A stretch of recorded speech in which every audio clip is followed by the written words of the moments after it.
والعصر إن الإنسان لفي خسر إلا الذين آمنوا وعملوا الصالحات وتواصوا بالحق وتواصوا بالصبر صدق الله العظيم.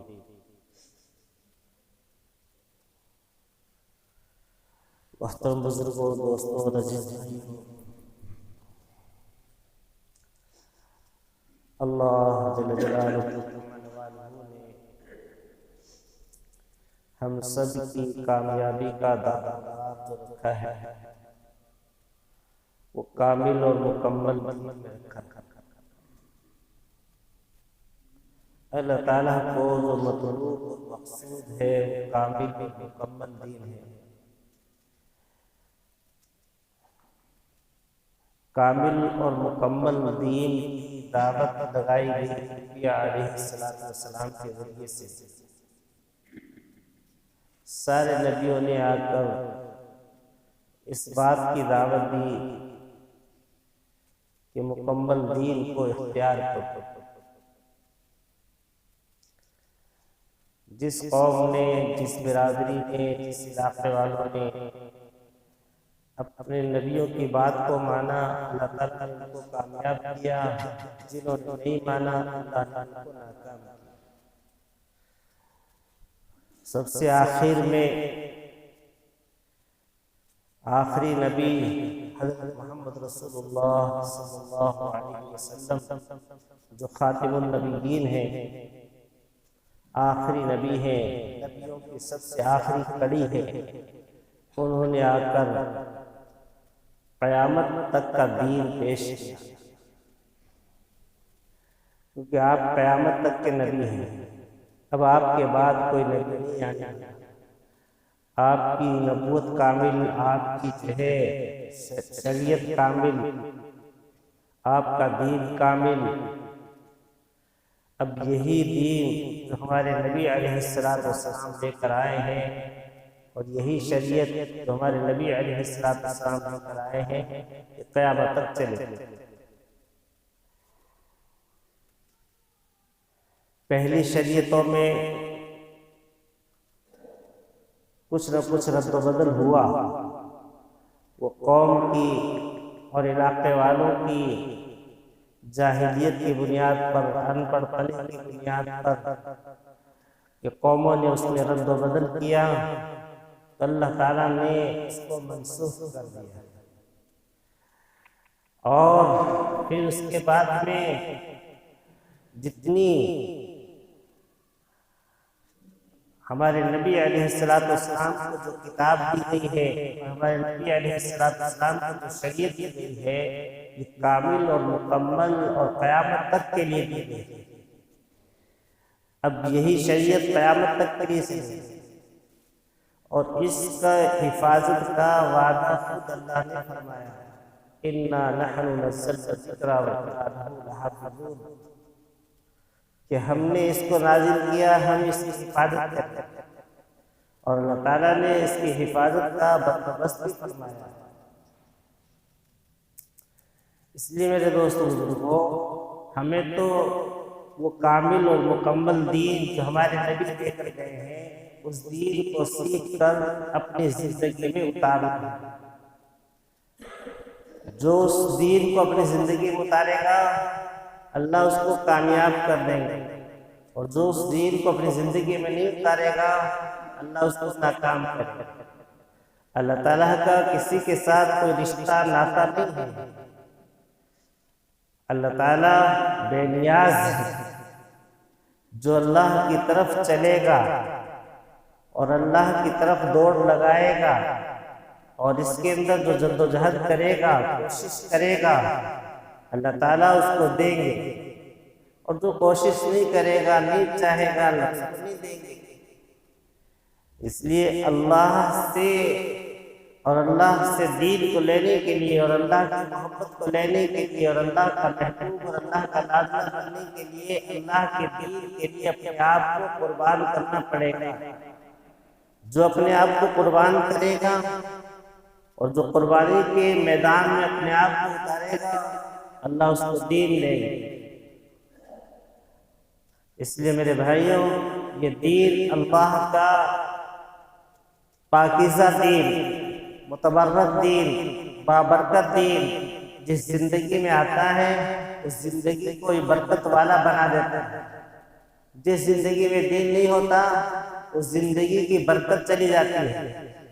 اللہ نے ساری برکتیں، ساری رحمتیں، ساری محبتیں، ساری مودتیں جو چھپا کر رکھی ہیں وہ دین کے اندر رکھی ہیں۔ اس لیے اس دین کو ہم اختیار کریں۔ اللہ کے نبی علیہ السلام نے گھریلو زندگی کا دین ہمیں سکھایا، سماجی زندگی کا دین ہمیں سکھایا، مسجد کا دین ہمیں سکھایا، مسجد سے باہر کا دین ہمیں سکھایا، بازار کا دین ہمیں سکھایا، خرید و فروخت کا دین ہمیں سکھایا، لین دین معاملات کا دین ہمیں سکھایا۔ نماز، روزہ، حج، زکوٰۃ عبادات کی لائن کا دین ہے کہ عبادات کی لائن سے زندگی میں داخل ہوتا ہے، اور اگر معاملات کی لائن کا دین صحیح نہیں ہوتا ہے تو پھر عبادات کے راستے سے جو دین آتا ہے وہ معاملات کے راستے سے نکل جاتا ہے۔ اس لیے معاملات، لین دین، خرید فروخت، تجارت، کاروبار اس کا بھی صحیح ہونا ضروری ہے، ورنہ ایک راستے سے دین آئے گا اور دوسرے راستے سے نکل جائے گا۔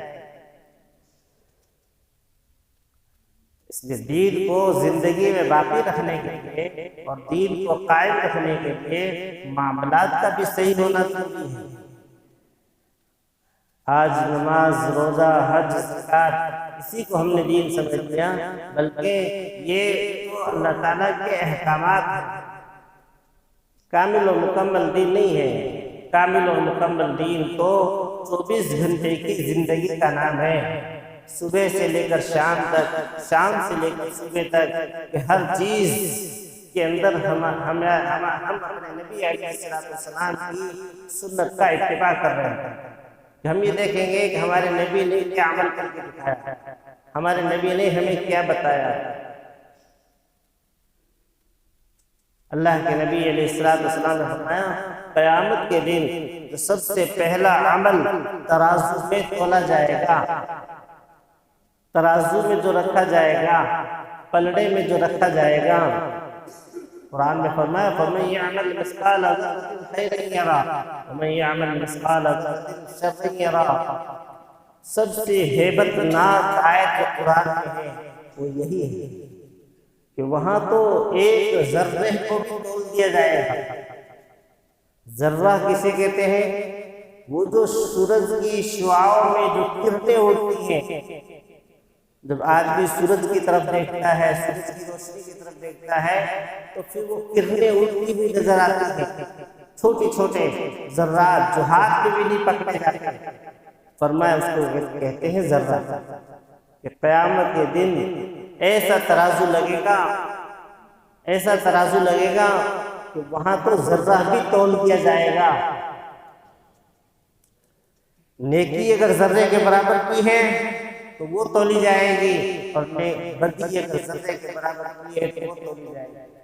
تو قیامت کے دن جو سب سے پہلا عمل جو پلڑے میں رکھا جائے گا اور سب سے پہلی نیکی جو رکھی جائے گی، فرمایا وہ میاں بیوی کا سلوک، کہ میاں نے اپنی بیوی کے ساتھ کیا سلوک کیا، بیوی نے میاں کے ساتھ کیا سلوک کیا۔ بیوی کی نیکی تولی جائے گی تو شوہر والی نے یہ عمل رکھا جائے گا، اور جب شوہر کا عمل آئے گا اس نے اپنی بیوی کے ساتھ کیا سلوک کیا، یہ عمل رکھا جائے گا۔ قیامت کے دن سب سے پہلے۔ اور آج جو سلوک کیا جاتا ہے گھروں میں، اور گھروں میں جو سلوک ہو رہا ہے، اور گھروں کے اندر جو طریقے اختیار کیے جا رہے ہیں، اور جو معاملات کیے جاتے ہیں گھر والوں کے ساتھ، وہ ہر ایک کو معلوم ہے۔ ہر ایک اپنے گریبان میں منہ ڈال کر دیکھ سکتا ہے کہ میں اپنے گھر والوں کے ساتھ کیسا ہوں۔ اللہ کے نبی علیہ السلام نے فرمایا تم میں سب سے اچھا آدمی وہ ہے جو اپنے گھر والوں میں اچھا ہے، تم میں سب سے برا آدمی وہ ہے جو اپنے گھر والوں میں برا ہے۔ کہ جو اپنی بیوی کے ساتھ اچھا ہے وہ سب جگہ اچھا ہے، جس نے اپنی بیوی کے ساتھ برائی کا معاملہ کیا اور جو ہے اس کے ساتھ دشمنی اور عناد کا معاملہ کیا، نفرت کا معاملہ کیا، فرمایا وہ اللہ کے نزدیک اچھا نہیں ہے۔ تو بیویوں کے حقوق بتائے، ماں باپ کے حقوق بتائے۔ اللہ کے نبی علیہ السلام نے ایک موقع پر فرمایا کاش میری ماں زندہ ہوتی اور میں عشاء کی نماز پڑھا رہا ہوتا اور ادھر سے آواز آتی یا محمد، تو میں نماز توڑ دیتا اور اپنی ماں کے پاس چلا جاتا۔ ماں کا ایسا مقام، حدیث میں آتا ہے جو ماں باپ کو محبت کی نگاہ سے دیکھتے ہیں اللہ تعالیٰ ان کو اس کے بدلے میں حج مقبول کا ثواب عطا فرماتے ہیں۔ جب محبت کی نگاہ سے دیکھنے پر حج مقبول کا ثواب ہے تو ماں باپ کی خدمت پر کتنا اجر، کتنا ثواب ہوگا اندازہ لگائیں۔ آدمی ایک مرتبہ زندگی میں حج کر کے آتا ہے، اپنے آپ کو سب سے بڑا نیک شمار کرنے لگتا ہے کہ میں نے سب سے بڑی نیکی کما لی، سب سے بڑا ثواب کما لیا، سب سے بڑا اجر کما لیا۔ ایک مرتبہ حج کرنے کے بعد اس نیکی کو سب سے بڑی سمجھنے لگ جاتا ہے۔ لیکن حدیث میں آتا ہے ماں باپ کو محبت کی نگاہ سے دیکھنے پر اللہ تعالیٰ حج مقبول کا ثواب عطا فرماتے ہیں۔ جب محبت کی نگاہ سے دیکھنے پر حج مقبول کا ثواب ہے تو ان کی خدمت کرنے پر کتنا اجر ہے۔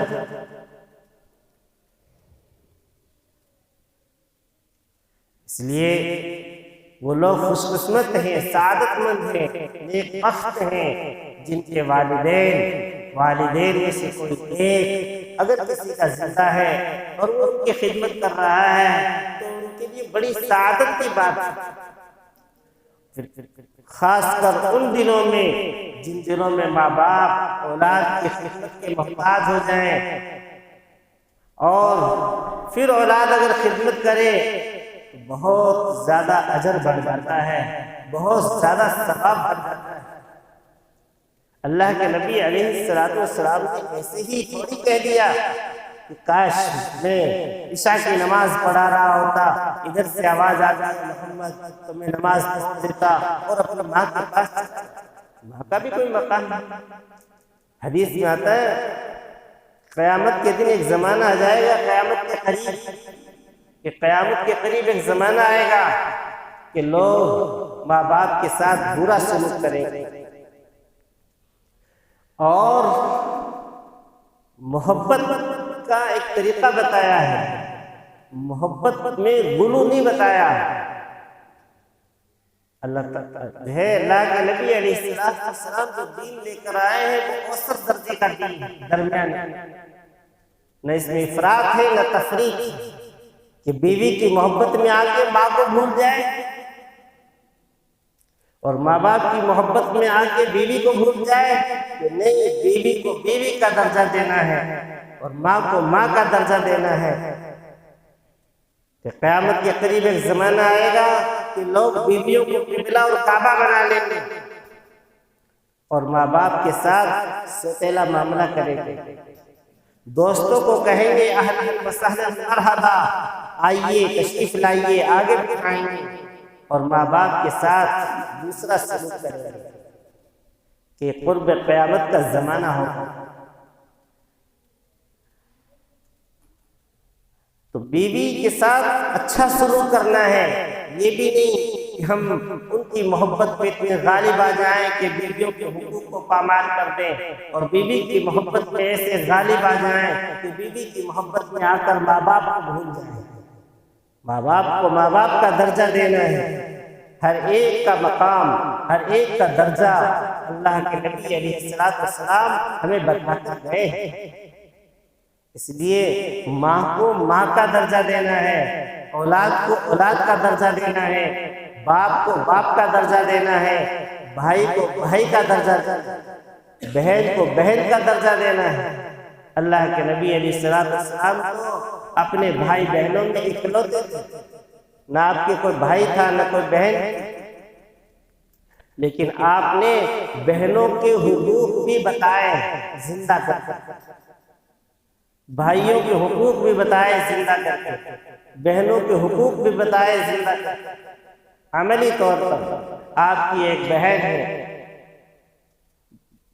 دودھ شریف جس داعیہ کا دودھ حضور علیہ السلام نے پیا، اسی داعیہ کا دودھ آپ کی ایک بہن ہے، انہوں نے پیا، شیما نام کی ایک عورت، کہ جب وہ اللہ کے نبی علیہ السلام مدینہ منورہ تشریف لے گئے تو اللہ کے نبی علیہ السلام کے بارے میں جب ان کو پتا چلا کہ اللہ کے نبی علیہ السلام مدینے میں ہیں اور اسلام کا غلبہ ہو رہا ہے، تو وہ آپ سے ملنے گئے، ملاقات کے لیے گئے۔ جب اللہ کے نبی علیہ السلام کو اپنی بہن کے بارے میں پتا چلا کہ میری دودھ شریف بہن آ رہی ہے، تو آپ لینے کے لیے مدینے میں آ گئے، مدینے سے باہر آ گئے اور اپنے ہاں ٹھہرایا، 3 دن تک قیام کرایا۔ ابھی اسلام نہیں لائی، ساری دنیا نے آپ کو نبی مان لیا، سارے مدینے والوں نے نبی مان لیا، لیکن بہن نے بھی نبی تو نہیں مانا اور آپ پر ایمان نہیں لائی۔ اس کے باوجود اللہ کے نبی علیہ السلام ان کے ساتھ اخلاق سے پیش آ رہے ہیں، نرمی سے پیش آ رہے ہیں، بہن سے کہہ رہے ہیں بہن تجھے اختیار ہے، اسلام قبول کرے تو تیری مرضی، نہ کرے تو تیری مرضی، ہمارے ہاں رہے تو تیری مرضی، نہ رہے تو تیری مرضی، مرضی تیری چلے۔ اور جب وہ جانے لگی، اتنا مال اور اتنے تحفے اور تائف اللہ کے نبی علیہ السلام نے اپنی بہن کو ہدیے میں پیش کیے کہ شیما کی اونٹنیوں سے وہ سامان اٹھایا نہیں گیا۔ شیما جب مدینے سے نکلنے لگی، اسلام لانے پر مجبور ہو گئی۔ میرے دوستو، اللہ کے نبی علیہ السلام کامل اور مکمل دین لے کر آئے ہیں، گھریلو زندگی کا دین لے کر آئے، سماجی زندگی کا دین لے کر آئے۔ اس دین کو جو اختیار کرے گا اللہ اس کو کامیاب کریں گے۔ خالص نماز، روزہ، حج، زکوٰۃ کا نام دین نہیں ہے، دین کامل اور مکمل اس زندگی کا نام ہے جس زندگی کو لے کر جناب رسول اللہ صلی اللہ علیہ وسلم تشریف لائے۔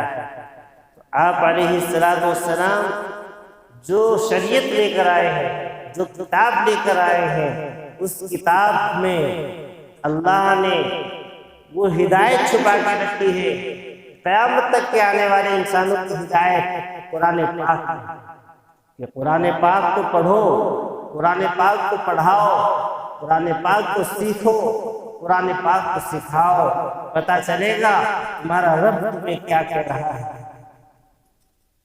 خیرکم من تعلم القرآن وعلمہ، اللہ کے نبی فرماتے ہیں تم میں سب سے بہتر آدمی وہ ہے جو قرآن پاک کو سیکھے، قرآن پاک کو سکھائے۔ قرآن پاک کو سیکھنے والا، قرآن پاک کو سکھانے والا سب سے بہترین آدمی بتایا ہے کہ قرآن اللہ کا وہ کلام ہے کہ جب آدمی قرآن پڑھتا ہے تو اپنے رب سے باتیں کرتا ہے۔ قرآن تو اللہ کا کلام ہے، اس کو ترجمے کے ساتھ پڑھنا چاہیے۔ جو اردو پڑھے ہوئے ہیں ان کو روزانہ کم سے کم ایک رکوع ترجمے کے ساتھ پڑھنا چاہیے، تو پتہ چلے گا کہ قرآن کیا کہہ رہا ہے، اللہ کیا کہہ رہے ہیں، اللہ ہم سے کیا چاہتے ہیں، اللہ ہم کو کیا کہنا چاہ رہے ہیں۔ کیونکہ یہ قرآن پاک کے جو الفاظ ہیں یہ اللہ کے الفاظ ہیں، یہ اللہ کے بولے ہوئے بول ہیں، یہ اللہ کی زبان سے نکلے ہوئے بول ہیں۔ اللہ ہم سے کیا چاہ رہے ہیں، اللہ ہم کو کیا کہنا چاہ رہے ہیں، اللہ ہم کو جو اپنا قریب کتنا لانا چاہتے ہیں، کس طرح لانا چاہتے ہیں، وہ قرآن پاک میں سب موجود ہے۔ لیکن جب ہم پڑھیں گے، قرآن کو سنیں گے، قرآن کو سیکھیں گے، تو پھر اس کی برکتیں، اس کی رحمتیں اور اس کے اندر جو چیزیں ہیں وہ ہماری زندگی میں داخل ہیں۔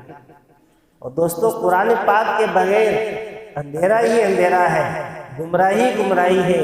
دنیا کی جو سی کتاب پڑھنا ہے، لیکن ہدایت اگر ہمیں ملے گی تو قرآن کے پڑھنے سے ملے گی۔